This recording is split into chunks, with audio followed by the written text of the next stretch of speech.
ensuring you land your dream job in cybersecurity. Don't wait for cyber threats to strike. Become the solution.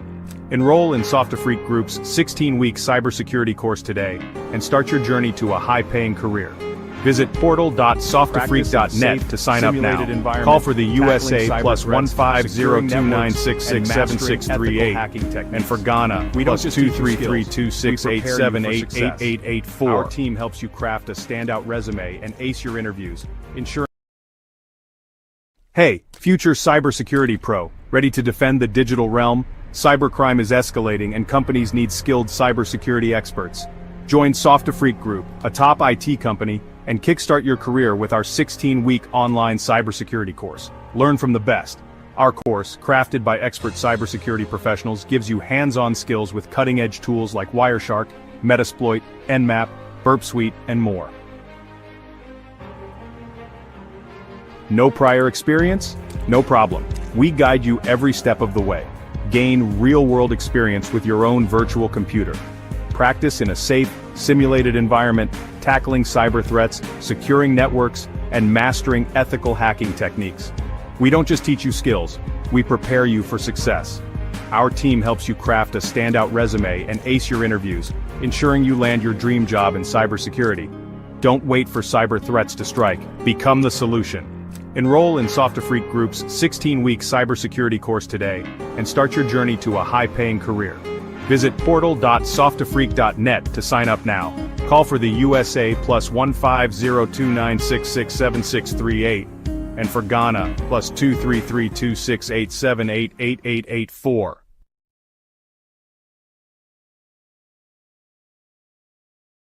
Hey, future cybersecurity pro, ready to defend the digital realm? Cybercrime is escalating and companies need skilled cybersecurity.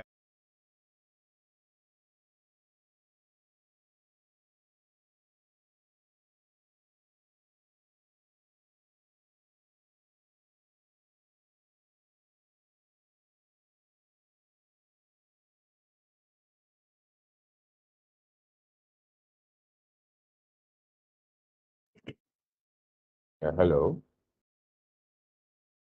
and I can again, I believe I can. So this appears to be a local meeting where we are going to be talking about how we can prepare our system. I don't know who the others are, and I don't know why others are not joining us yet. But we proceed with this short meeting where we are here to talk about cybersecurity and how we can keep our individual computers so as to keep the company systems up to safe. So the thing that we do here is just that we can make sure things are clean, and constant security awareness is very, very important because a lot of things are happening sometimes in my project. But if we are here as a group every time to be made aware of the dangers that can happen if we let our guards down. So today we will do same. We will look at our video. After our video, we look at 10 things that we can do to make sure our activities online are safe. Right now, this video will just be the video that we played at the first part of our session. So the video will be here. It will just be a quick video. Play it twice. When you're done, we will not answer any questions. We'll just move straight up to 10 things that we can do to keep our system safe, cyber hygiene. So this is what we have for today. So before I start the meeting and share the video, I'd like to also announce that this week a communique has been released by the Cybersecurity Authorities of Ghana, saying that don't trust people who say they are giving you, they can offer you data packages or data bundles for cheap prices. These people will trick you into clicking links, or to buy that you have to click on links. Now, if you have friends, family around, you should tell them about them. Tell them about the fact that if someone see they can give them cheaper services, cheaper bundle, then they should be cautious of what they click, because there have been several reports of people, systems, or social media accounts of them being hacked as a result of that, by giving so much information to these people that these people could get them cheaper bundles. That's something that you should know. So please be mindful of this. And if you want to purchase data packages, purchase it from the official places that you mostly do from the network providers themselves. They have applications, they have short codes, so on and so forth. That is better as buying it from a third person who is promising you cheaper bundles or cheaper data packages. So that is just that for the announcement. I would proceed in bringing the video. So once you see my screen, watch the video, and then we move straight up to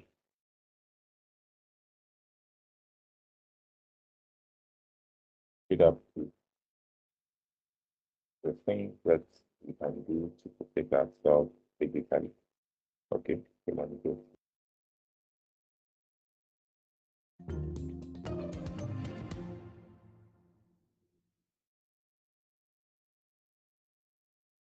Ninja, episode 812. All bets are off. Security topic, vishing, starring Tia Carrere as Heidi.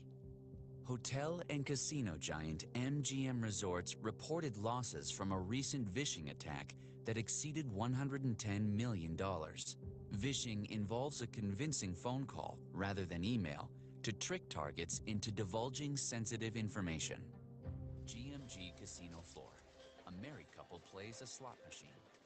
Place the max bet, babe. I'm feeling lucky.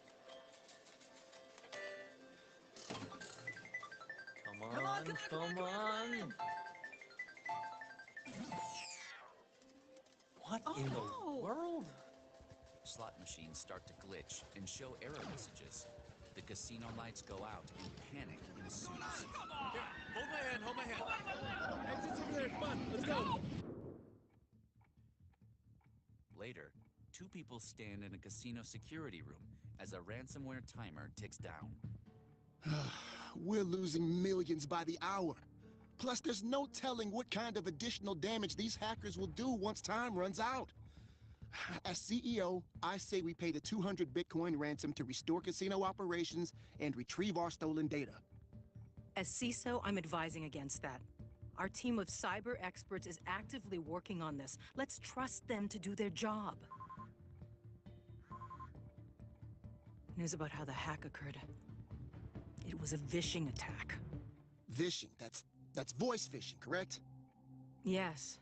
And in our case, it was used by a bad actor to trick one of our employee helpline workers into doing a password reset. You mean one of our people essentially handed over new credentials to a hacker? How could someone make a mistake like that? Actually, it's not hard to do. That's because many bad actors do their homework on the organization they're targeting, usually through professional networking sites. The bad actor compiles data on an employee they plan to impersonate, collecting information such as name, title, employment history, names of colleagues. They'll also collect specifics about the organization's infrastructure, such as the type of software they're using. All of it helps the bad actor sound more convincing when they call an employee helpline pretending to be the employee they researched, often using tactics such as urgency and threats. Flashback. A hacker calls the GMG employee help desk. Employee helpline.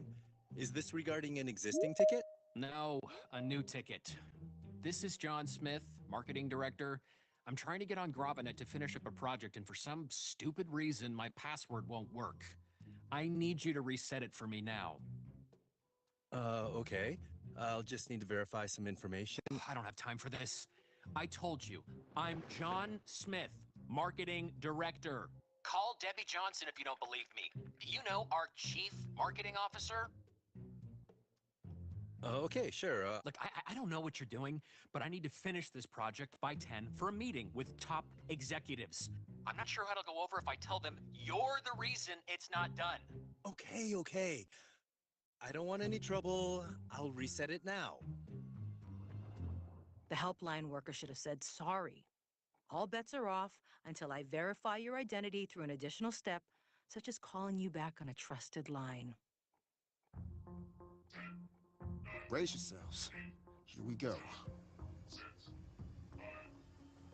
The countdown stops and the casino error screens begin to reboot. Hey, our cyber experts got us back online. Just in the nick of time. What a relief. But we have our work cut out for us to make sure this never happens again. You got that right. Teachable takeaways. Don't give out sensitive information or take action until you're 100% sure of the person's identity. Always verify before you trust by taking an additional step, such as calling the person back on a trusted line or speaking to them in person. Keep current job information on professional networking sites as generic as possible to protect yourself and your organization.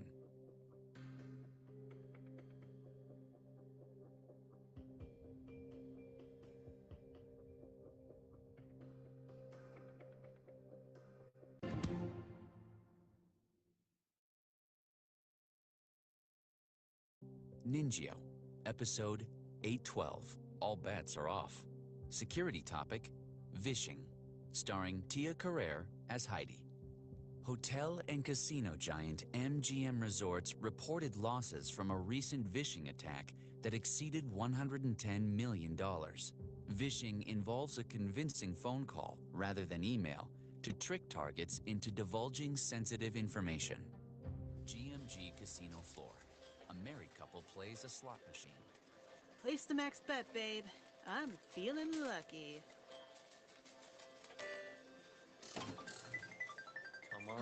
Come on. What in the world? Slot machines start to glitch and show error messages.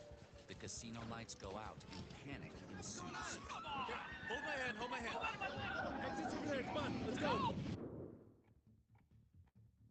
Later, two people stand in a casino security room as a ransomware timer ticks down.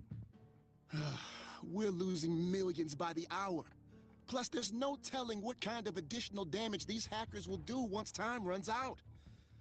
As CEO, I say we pay the 200 Bitcoin ransom to restore casino operations and retrieve our stolen data. As CISO, I'm advising against that. Our team of cyber experts is actively working on this. Let's trust them to do their job. News about how the hack occurred. It was a vishing attack. Vishing, that's voice phishing, correct? Yes. And in our case, it was used by a bad actor to trick one of our employee helpline workers into doing a password reset. You mean one of our people essentially handed over new credentials to a hacker? How could someone make a mistake like that? Actually, it's not hard to do. That's because many bad actors do their homework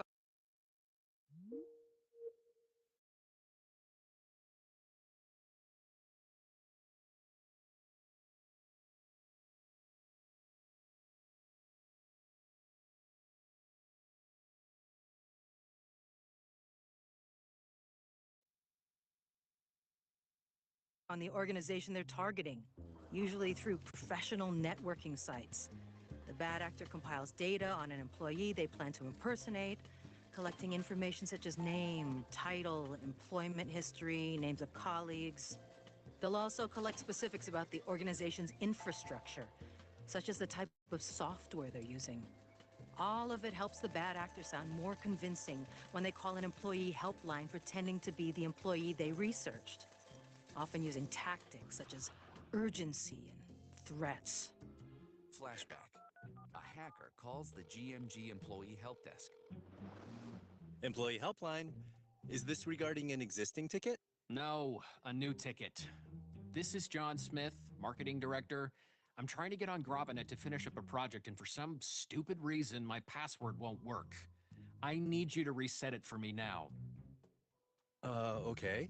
I'll just need to verify some information. I don't have time for this. I told you, I'm John Smith, marketing director. Call Debbie Johnson if you don't believe me. You know, our chief marketing officer.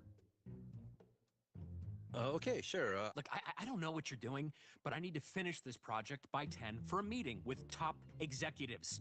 I'm not sure how it'll go over if I tell them you're the reason it's not done. Okay. I don't want any trouble. I'll reset it now. The helpline worker should have said sorry. All bets are off until I verify your identity through an additional step, such as calling you back on a trusted line. Brace yourselves. Here we go. The countdown stops and the casino error screens begin to reboot. Hey, our cyber experts got us back online. Just in the nick of time. What a relief.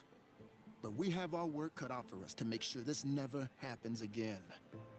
You got that right. Teachable takeaways.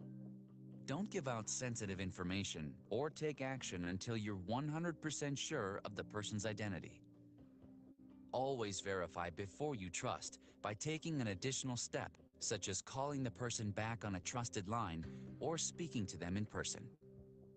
Keep current job information on professional networking sites as generic as possible to protect yourself and your organization.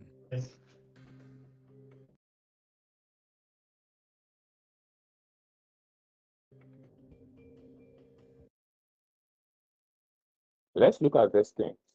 Let's look at all these statements that can be true based on the video that we just watched. So let's look at this. So I'll read that, and then we see how many of them are true. So the first one says vision scams are easy to spot because bad actors don't know much about your organization. The second one says less than detailed information about you or your current organization on a professional network site can put you or your organization at risk. The third option says calling someone back on a trusted line is a good way to verify before you trust. The last option says that a caller who is rushing or threatening you into giving up sensitive information should be treated as a potential phishing scam. So looking at these options, which one do you think is the right one? Based on the video that we just watched, how many of you think we could have a discussion if we could go back and forth based on this video? And how many of you still think option one, option two, option three, or option four is the correct thing to select? Or we can see as many things as we want. Which one of them do you think is correct?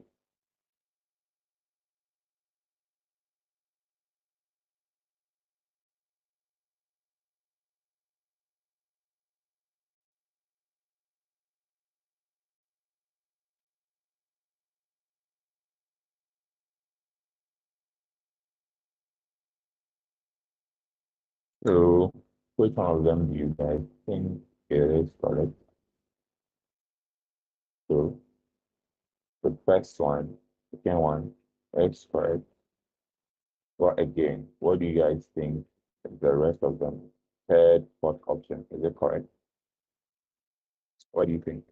Before we proceed, the last two options, are they correct? Should we select them about vision?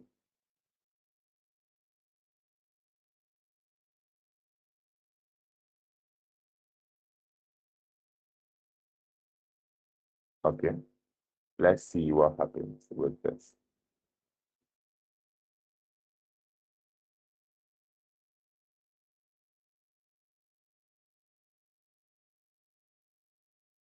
All right, so the last three options about this statement are true. So therefore, we know that with vision, it is a type of scam that happens via calls. So these people will call you and pretend to be people that you know using social engineering techniques to worry you into doing something for them. And as you do that, they get into your account. So this is something that you should know. That whenever somebody calls you on the phone with pressure, trying to be somebody else, you should take some time, call back that person that you trust with a different line, or you can end the call and try and see if you can verify this person before you do anything else. So this is how attackers can get into our networks without doing anything. All they need is getting information from us. So today we are done with this particular video. What we'll be talking about is 10 things everybody should do to stay safe online. Now, like I said, we meet here every day to talk about how we can protect ourselves. Now, attackers are getting smart every time. So the only thing that we can use to help ourselves is constant awareness, telling each other every week how we can make things better or how we can protect ourselves so that when the day comes and these people are tricking us, we can remember that we've been fed with constant information about how to keep our things safe online and to protect businesses we work with. So this presentation, we are looking at 10 general things that we can do. And if we do these 10 things, it is difficult for anybody to hack us, or it is difficult for our systems to be compromised. So the 10 things are very, very important that we can be doing in cybersecurity. And once we do this, we would reduce the tendency of getting an attack, and we will protect our systems and our businesses, like I just said. So let's look at these 10 things. It will be very fast, and it's something that we should be practicing every time of the day. So the first one says that we should make sure that we will keep our softwares updated. We must update our applications. So if we are using mobile phones, the apps we have on the mobile phone should be updated. If we're using laptops, the apps that we are using should be updated, including operating systems, applications we have, and antivirus softwares. We must make sure that as soon as there is an update, we would do that, because security updates would fix vulnerabilities that these attackers will use. So the more we do these things, we limit these attackers from coming in. So an update will fix a hole, a loophole, a flaw in an application. Most of the time, it comes with security patches. Now, it is important because attackers can get into our systems using outdated software. It is one of the most common ways these attackers can exploit our devices. The first one is this. Now, the next one that we have to be doing is to make sure that we would pick a strong and unique password. A strong and unique password, meaning that on our Facebook account, the password should be different. On our WhatsApp account, the password should be different. If we have a password, you should not reuse passwords across different sites. So whenever you are keeping password, whenever you are doing password, make sure that at least it's 12 characters mixed with letters, numbers, and special characters. And if you can't remember, because we've seen that pick genuine, strong passwords, different passwords across different accounts. So if you have 50 accounts, 50 passwords, but it is difficult for any of us to remember 50 passwords. So the best thing we could do is to use a password manager that will be used to save these passwords. Whenever we need them, we will go to the password manager and then we'll retrieve those passwords so that we don't have to think about what those passwords are. So the second one is to use strong and unique password. The third one is to make sure that we enable two-factor authentication, 2FA. Now, 2FA adds a layer of security to our account. So even if somebody have our password, we have another layer of security that can be used to protect ourselves, our accounts, our systems. A 2FA can come in a form of an SMS, can come in a form of a code, can come in a form of an app that you set up. So all the accounts that you have, your Google account, your Twitter account, all these accounts enable 2FA. Your Snapchat, all your social media accounts. So if it's a company account, make sure that 2FA is enabled on this company account so that whenever or even if your passwords are compromised or somebody has accessed your password, the person wouldn't be able to go through your account. Let's look at the fourth one. The fourth one is we should avoid using Wi-Fi, especially free Wi-Fi's for sensitive transactions. So free Wi-Fi is something that we shouldn't be using. If you go to a library, you go to school, you go to public place where there's free Wi-Fi there, just know that these Wi-Fi can be unsafe. Avoid doing business, logging into your bank account, doing things, serious things on this particular network. You see, and if you still want to use this Wi-Fi, public Wi-Fi, please make sure that you would use a VPN, a virtual private network that would make sure your data is encrypted on that particular network so that an attacker can't see whatever you're doing. Because if you don't protect yourself and you connect to a free Wi-Fi, an attacker can do something called a man in the middle and use man in the middle to capture information about that. So avoid connecting to free Wi-Fi, and if you do, try using a VPN for that. Now, the next one says that we should back up our data regularly. A lot of us use phones, laptops.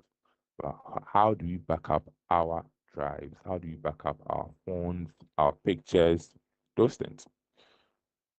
Now, if you're using iPhone, iCloud is something that you can leverage and use.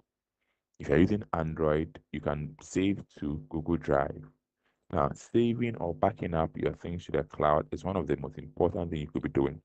And you can set yourself that every month you back up your phone or you back up your computer so that if something happens to your phone, something happens to your computer, you know that you have a backup there. So we must add these things to our day-to-day activities. If we do this, we are limiting the chance of an attack happening, because even if an attacker manages to get into our system or our system crashes, we now know that we have backups there that we can use to do our work, our pictures, everything there without any issue. So backing up is something that we should be doing. The next one is to avoid clicking on links we don't trust or emails that we don't trust. So if you receive an email that you don't trust those emails, do not click on them. And if you do these things, you limit the chance of an attack happening. Because most of the time, attackers use email to compromise people. And because businesses uses email, it becomes a target. So they will randomly be sending messages out there. And anybody else who would click the message, it can take them to a site. This link can take them to this website where malware can be installed on their system or a virus can be installed on your system. So if you receive an email that is suspicious, you should check and see who is sending the email. You should check and see if there are some spelling mistakes in the email. You should check and see if there's urgency in the email so that you will know that this email, the way it is being drafted, doesn't look like it is coming from a person I know. It is just there to trick me into that, clicking it or doing something. So this is something that we should know. The next one is to make sure that we would install antivirus and anti-malware tools. These tools will release would delete malicious software from our systems. So if we accidentally forget we visited websites that would download bad things on our system because we have this particular anti-malware tool, it will protect us and will make sure that our systems are kept safe. And once we turn them on, we could use them to scan our system. So three examples that we have, or free tool that we can use. Windows Defender comes pre-installed on our computer system. Avast have a free version. Bit Defender also have a free version, and Norton also have a free version.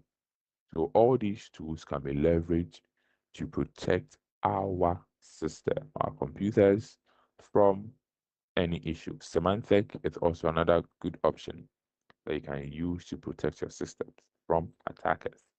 Let's move on to the next one, which is to manage app permissions better. Some applications do not need access to your camera. Some applications do not need access to your location. Give access to applications based on the one that they need. I've said this thing here some time ago. We did a special thing about application permissions that I'm restating it again. That give applications only what they need at the meantime when you're using that app. Don't say always, always.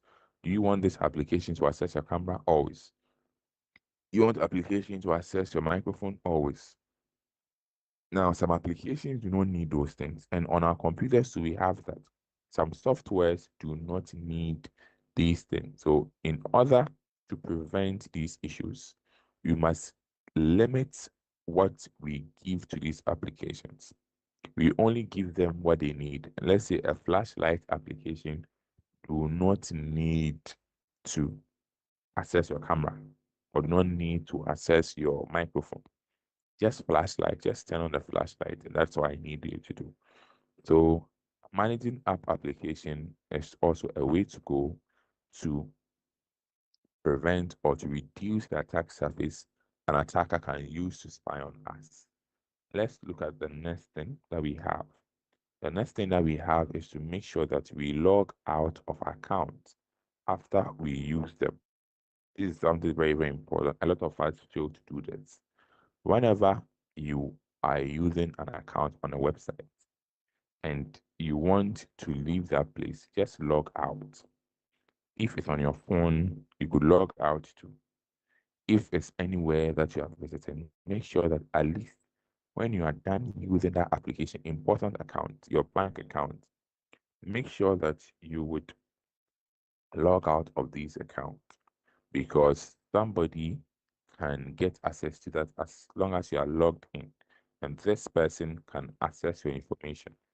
So on the browser aspect, you can use the incognito mode. Incognito mode is a mode in your browser that will prevent your browser from keeping records, from it's like a temporary use. There will be no records, there will be no histories, there will be no cookies, nothing. It's just a thing that you do when you want to visit something that's very, very important on a website, so that the browser will not keep track of anything. We have all these things in our browsers, and that is the incognito mode, just temporary. And the moment you go there again, everything will be lost. That is what the incognito mode is. We could be using them if we don't want any issues with these applications. So we should make sure that whenever we are done using this app, we will log out and then we log in again when you want to use it. This is very simple. This is something that a lot of us fail to do. But from today, you should learn how to log in out of apps and websites that you are no longer using. When you want to use them, you go back and you log in again. Now, the last one that we have is to make sure that you be cautious of the things you share online. Now, the video that we just watched says that, or said that sharing so much personal information on social media can be used against you. Somebody could pick this information and use it to create a fake identity or a fake social media account of you to trick your users, to trick your friends, other people, because they will know that it's you. Because the date of birth is correct, the school is correct, they've fixed the phone number, they've added profile pictures, they've stolen everything from you. So if you are posting it on a social media that is a peer-to-peer aspect, so let's say WhatsApp, it is peer-to-peer. the people you have, that's the people you display your social media accounts to, or you display your information to. Snapchat is also like that, but public social media places like Facebook, X, Instagram, as long as you post it and the account is not private, people could see your information. So before you post these things on these places, you should ask yourself, this information you're putting out there, can it be used against you? You can remain anonymous on social media. There's this tendency of we want people to see what we are doing in our lives. We want people to know that we are living good lives. We are okay. We are at these places. This is happening with us. We like to show off to people. I think this generation is like that. So, in order to prevent these things, you should be mindful. TikTok, all these things, an example, you should be mindful of the things you post there because you ask yourself, could this be used against you on social media? This information, is it about your workplace? Is it about something else, something you're doing, so on and so forth? So the idea is that we want to reduce the attack surface.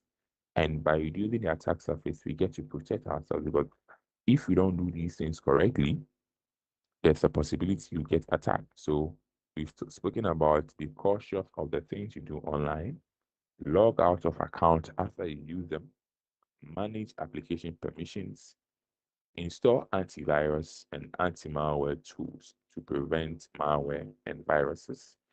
Do not click on suspicious links or emails. We also said regularly back your data to prevent any data loss or system crashes. If there's an attack and your data is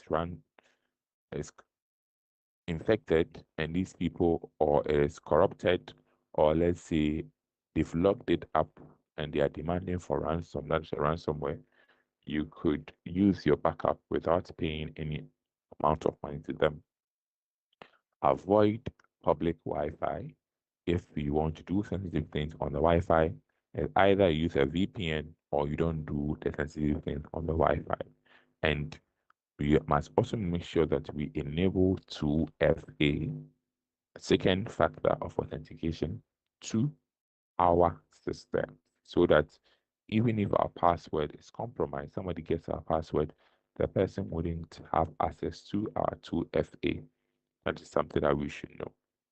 And we also talked about the fact that we should use strong and unique passwords, at least 12 characters, a mixture of letters, numbers, and special characters. And also, each account should have different password. And if you can't keep all these things in your head, please use a password manager to store these things. And then the last one is to keep your softwares updated. This will reduce vulnerabilities or holes or flaws in systems because updates comes with security fixes or security patches. So this is what we talked about today.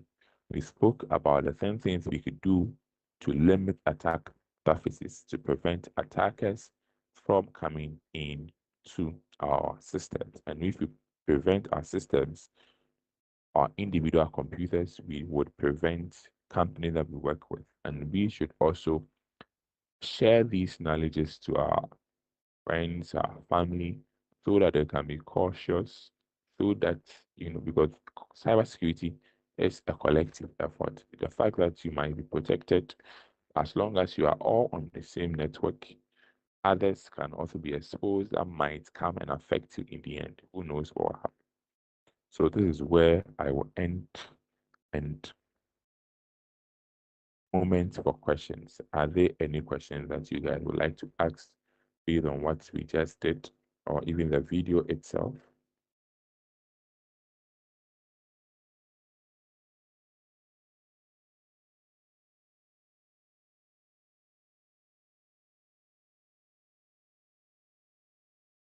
Okay. So if there are no questions, then we will end this particular session here. Hello? Yeah, hello. Yes, I have a question. Uh, Thank you so much for the presentation. But with the aspect of managing app permission, you said that there are some applications that actually do not require you to expose certain aspects of your devices to them.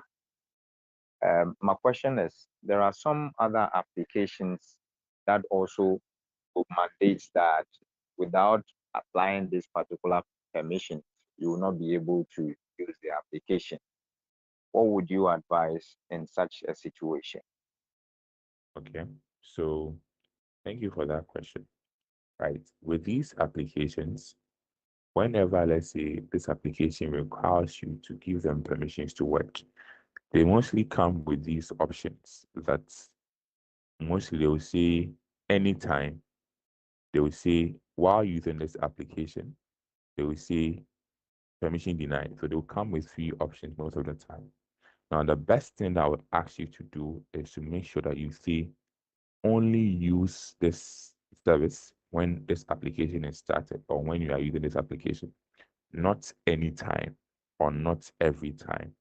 Because when you give this application every time to use camera, every time or anytime to use microphone, then an application can decide to turn on microphone or camera. Let's say if this application becomes bad or somebody gets to use pass you the application, that becomes an issue. But only when you open the application, that is when camera is activated, or only when you are using or when the application is in use, then so that is what I would recommend that if mostly the phone comes with three options, do you want this application to access the camera? It will say anytime or every time. The second one will say while using this application. The third one will mostly say no or don't allow or something like that. So my best recommendation is to say only while we are using this application. Or maybe sometimes we'll say only this time. I think it depends on the system you are using or the mobile phone. So my recommendation is that use it or give the permission to the application while the application is in use, not every time. Don't give the permission to the application every time, but that can become an issue in the end. Does that answer your question, please? Yeah, I get it. Okay. So that is just what I would like to say in the end. So any other questions before we leave here?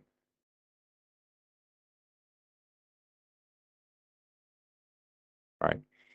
If there are no questions, then I would like to also state again that the Cybersecurity Authority has announced that do not trust people who say they can give you cheap data packages. You know, those people who say they sell data packages for cheap prices, where they do this flyer, they'll be posting on their status, so on and so forth. You don't have to be trusting them. There's been several reports of people's account being hacked based on these people, these activities these people have been doing. Most of the time, they will say, log on to this site to purchase this particular software package, or we are selling MTN, Vodafone, maybe 50 gig at 50 CDs, those things.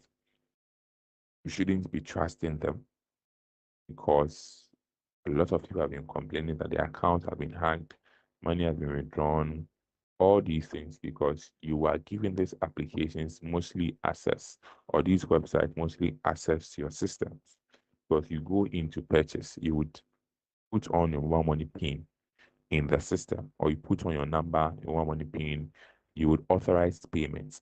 See, that is how some people can get your information to do what they want to do. So be mindful and tell the people around you that people who say they can give you data for these prices while you have to visit sites to buy them, you should be mindful of that. And that is where I'll end this particular session. So I will meet you guys next week where we talk more. I think the best thing we have to be doing every time is constant updates, constant awareness. That is only chance that we have to reduce the attack surface to make sure that attackers are not successful because most of the time they are always ahead of us. We just have to be mindful, be cautious, and whatever we do, we must think about it. Before you click, think. Before you do this, think. That is the whole thing that we can do to prevent cyber attacks. So thank you guys for joining us and enjoy your day. I'll see you guys next week, Wednesday, same time, same place.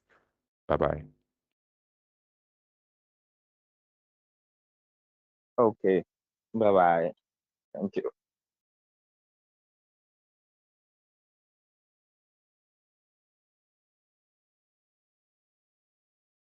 Hey, future cybersecurity pro, ready to defend the digital realm? Cybercrime is escalating and companies need skilled cybersecurity experts. Join SOFTAFRIQUE Group, a top IT company, and kickstart your career with our 16-week online cybersecurity course. Learn from the best. Our course, crafted by expert cybersecurity professionals, gives you hands-on skills with cutting-edge tools like Wireshark, Metasploit, Nmap, Burp Suite, and more. No prior experience? No problem. We guide you every step of the way. Gain real-world experience with your own virtual computer. Practice in a safe, simulated environment, tackling cyber threats, securing networks, and mastering ethical hacking techniques. We don't just teach you skills, we prepare you for success. Our team helps you craft a standout resume and ace your interviews, ensuring you land your dream job in cybersecurity. Don't wait for cyber threats to strike. Become the solution.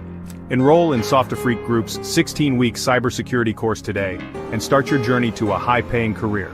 Visit portal.softafrique.net to sign up now. Call for the USA +15029667638 and for Ghana +2332